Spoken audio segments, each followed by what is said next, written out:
Mining ଅଫିସରଙ୍କ ବରଙ୍କ ଜମ୍ଭିରା ବାଲି ଉତ୍ସ ପରିଦର୍ଶନ ଓ ତଦନ୍ତ। ମୋରଡ଼ା ବ୍ଲକ ଅନ୍ତର୍ଗତ ବରକନ୍ଦ ଜମ୍ଭିରା ବାଲି ଉତ୍ସ ପରିଦର୍ଶନ କରି ତଦନ୍ତ କରିଛନ୍ତି ମାଇନିଂ ଅଫିସର।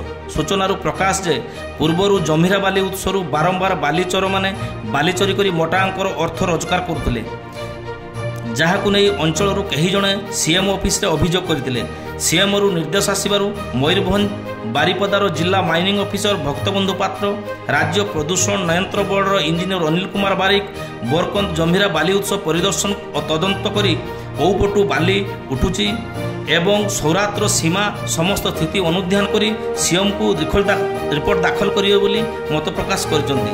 ତଦନ୍ତରେ ସହଯୋଗ କରିଥିଲେ ମୋରଡ଼ା ଥାନା ଅଧିକାରୀ ପଦ୍ମଲୋଚନ ପାଣିଗ୍ରାହୀ ଓ ମୋରଡ଼ା ତହସିଲଦାର ଅନନ୍ତ କୁମାର ହାସଦା।